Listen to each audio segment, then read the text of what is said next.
The long-awaited trial in United States v. Google began last week in the District Court for the District of Columbia, which commentators have heralded as the first antitrust trial that goes after a big tech company's business practices since the Department of Justice DOJ took on Microsoft in the late 90s. To be sure, that's not exactly true in the interim. The antitrust agencies faced off in court against Meta, Qualcomm, Apple, and Oracle, not to mention notable consent decrees with companies like Intel and, yes, Google, but without question the case represents the most significant challenge to a large technology company on the grounds that it abused a monopoly position since the seminal United States v. Microsoft. The Google case comes against the backdrop of not just the D.C. Circuit's Microsoft decision, which is undoubtedly the major controlling precedent for evaluating Google's business practices, but a radical antitrust movement that has captured the leadership of both the DOJ and FTC. For these so-called neo-Brandisians, the status quo represents, in the words of President Biden, a failed experiment of under-enforcement typified by the rise of tech giants like Google, who managed to avoid a major antitrust lawsuit from the Federal Trade Commission during the On this view, it is pivotal to tame big tech using the antitrust laws, which many reformers believe should be supplemented by new, far-reaching legislation like the proposed American Innovation and Choice Online Act. The DOJ's case against Google centers around a series of agreements Google has with both web browser developers and companies that manufacture or sell Android devices,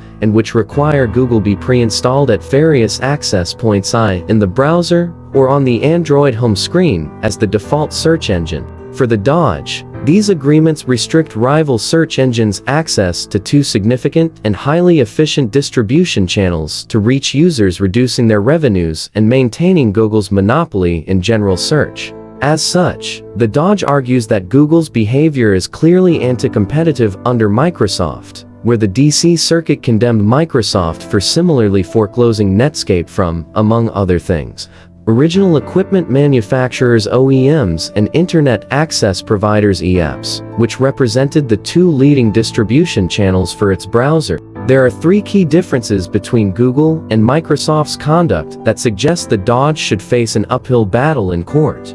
First, under the legal standard in Microsoft, to engage in unlawful monopolization, a company's behavior must harm rivals in some material way. In Microsoft, the combination of agreements and product design changes prevented many OEMs from pre-installing a rival browser, and thus effectively led to total foreclosure of Netscape from these distribution channels. Google's browser and Android distribution agreements, on the contrary, explicitly do not prohibit either web browser developers or companies that manufacture or sell Android devices from pre-installing or promoting rival search engines.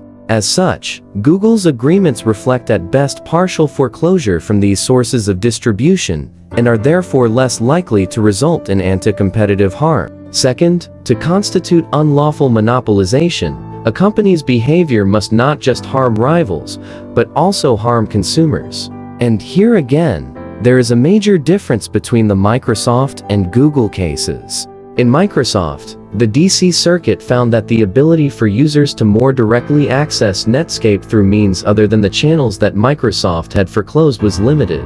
Not only were OEMs practically unable to pre-install Netscape as a second browser, but mass mailing its browser on a disk or offering it for download over the internet were seen as much more costly and inadequate ways of reaching users, ensuring that Microsoft's practices would have an anti-competitive effect. In the Google case, however, users who do not wish to use Google have very little difficulty accessing rival search engines. Indeed, Mozilla users are literally one click away from rival search engines, vis its Firefox Suggest feature. Similarly, the Android Play Store allows users to download other search apps with ease and make it the home screen default.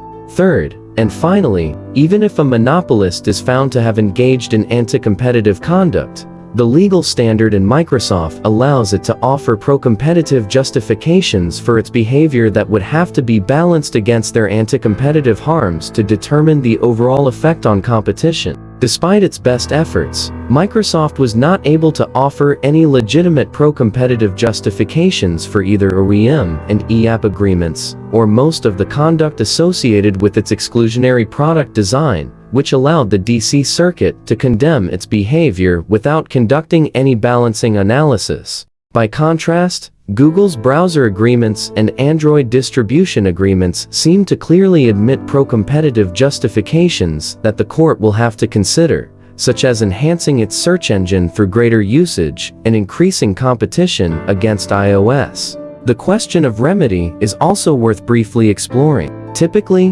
exclusionary conduct has been addressed through behavioral remedies aimed at prohibiting anti-competitive conduct. Indeed, in Microsoft, while the district court judge ordered structural relief that would have included the separation of Microsoft's operating system from its browser, the DOJ and Microsoft ultimately entered into a settlement agreement that kept Microsoft together. In Google, the DOJ is similarly leaving the door open to structural relief, with former White House official Tim Wu arguing that Google should be forced to divest its Chrome browser. However, such a remedy would make even less sense for Google than for Microsoft. Unlike Microsoft, there is no allegation that Google is seeking to maintain its monopoly through exclusion in the browser market, or alternatively monopolize the browser market by leveraging ancillary monopoly power. Simply put, divestiture of Chrome would not address any of the concerns raised by the DOJ, and would thus seem to be about punishing Google rather than protecting competition. At bottom, United States v. Google promises to be a hugely influential case, not just for Google and big tech,